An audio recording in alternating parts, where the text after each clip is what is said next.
Oh, what's up guys? Welcome back to my YouTube channel. It's me again, Buboy Mati Vlogs. So yun guys, meron po akong isi-share sa inyo guys na electric fan. Kung may mga electric fan kayo guys na umuugong, ayaw umikot, wag mo na bunutin mo na agad, baka masunog pa. So ito lang ang paraan guys, panoorin nyo tong video hanggang matapos guys. So ito na guys, hindi ako naka-video kanina. Ginuhitan ko lang yung luma. Yun. Tapos, yun na guys. Yun. Yun ang may shafting yun. Tapos, yan. Pinalitan ko ng bago. Ganyan lang magawa guys. Oh. Yun. Dandahan lang yan. May fast forward ko lang yan guys para madali. So, yun. Sinusukat ko lang. Ganyan guys. So, dito na tayo guys. So, sige. Bago na yan guys. Wala nang gas-gas yan. So, ating gagawin guys ay tatanggalin na naman natin yung bushing. Yun.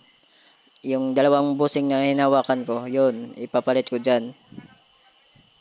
Yun. Pagilid lang yan muna. Kasi tanggalin natin yung bushing. Yung lumang bushing guys. Yun ang tanggalin natin.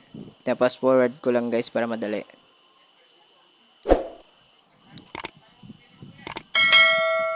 Yun na guys. Oh. Tanggal ko yan. Yun ang mga lock niya. Tapos yung mga lock niya guys. Yun lang ibalik mo lang din. Yun na guys, makita nyo na, tinatanggal ko na. Yan ang luma. Pinalitan ko ng bago. Standard lang yan guys. Tapos, binabalik ko lang anong forma yung paglagay dyan. Ganyan lang din pagbalik. Ganyan no. Tingnan nyo mabuti guys para may alam kayong. Kayo na lang magawa. Fast forward ko lang guys para madali tayo.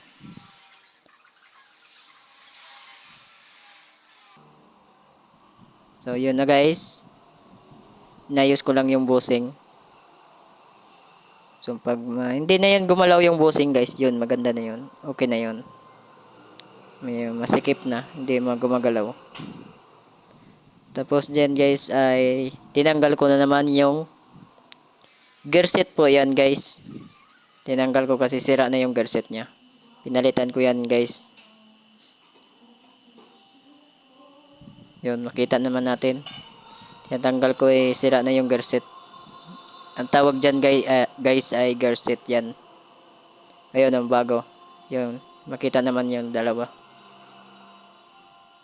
Sira na yun guys yung luma. Ayaw na mag-swing.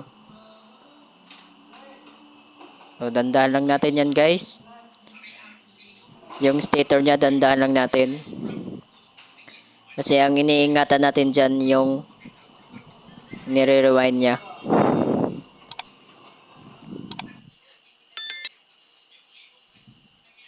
Tapos, tinatanggal na naman natin yung, babaklasin na naman natin yung switch nya.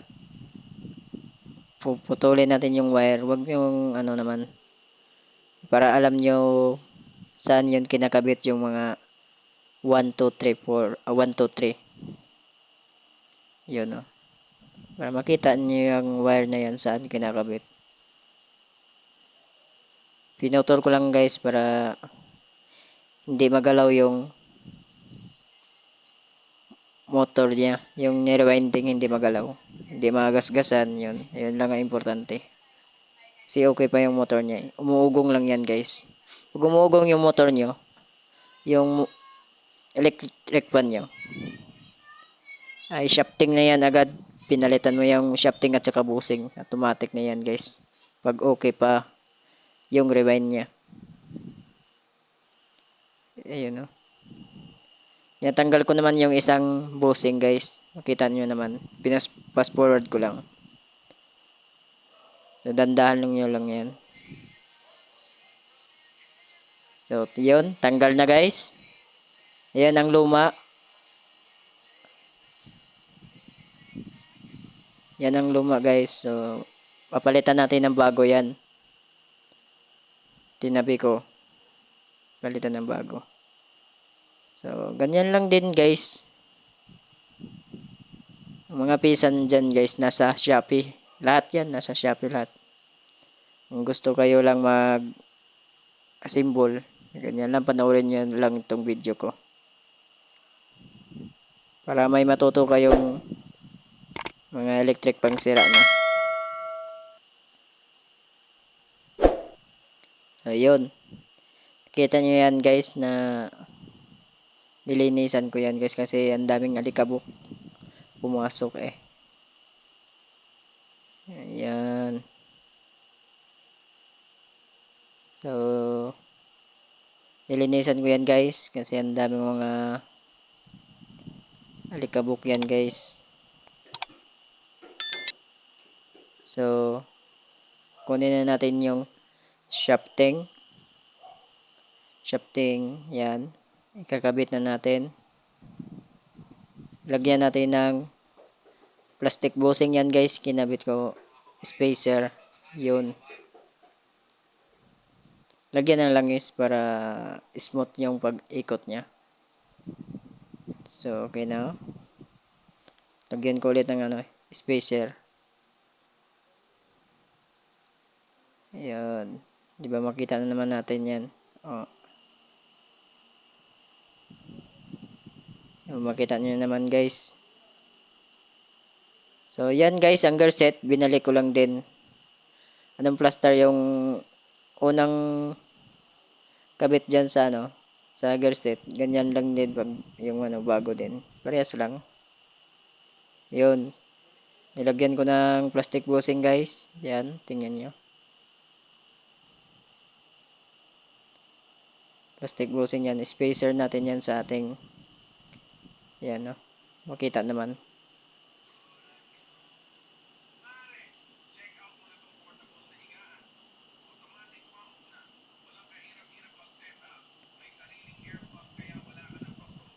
So, kinabit ko na guys. Assemble ko na.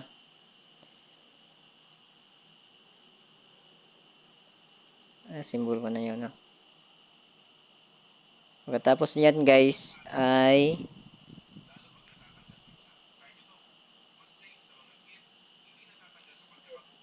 kailangan yung shafting na ay atras abante konti lang, kahit konti lang yung niya, pukpukin natin guys para lalong umikot yung niya, align lang yan guys, i-align lang. Ayun hindi ba okay na, smooth na pag ikot-ikot niya, di ba? Okay na. So binalik natin gear set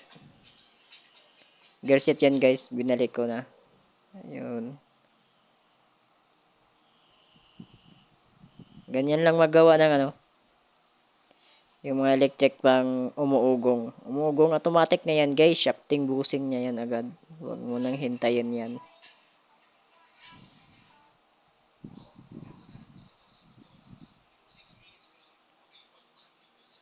Yung pagkatapos yan, symbol ko na.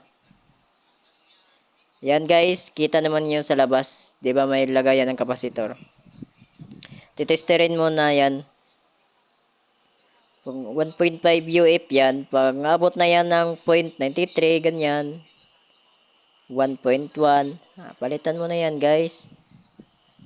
Palitan mo na yan. Palitan mo na yan bago.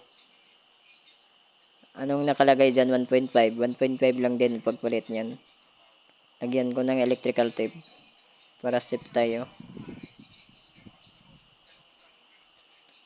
Para lagyan ng electrical tape para hindi dumikit yung niya. So, yon, tingnan nyo. Yung wire niya, tingnan nyo, 1, 2, 3. Ganyan. Tapos hinangan nyo yan guys para hindi matanggal. Tingnan nyo, hinangan ko.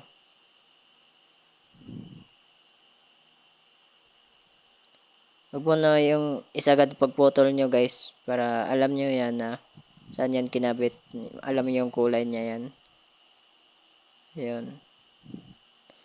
So, di ba?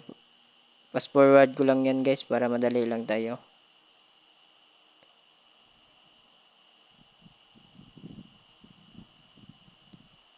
So, ititesting na natin yan guys.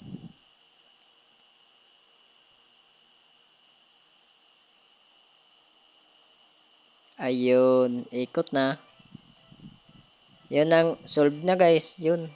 Solve na yung electric pan yung umuugong lang. Solve na, oh, di ba? Ang ganda na. Yun na lang. Yun na guys ang pagpalit ng shafting. Ayun, di ba? So, yun guys, hanggang dito lang tayo guys. Please support sa aking YouTube channel, Boboy Mati Vlogs. Bye-bye. Kita-kits tayo sa kong vlog guys.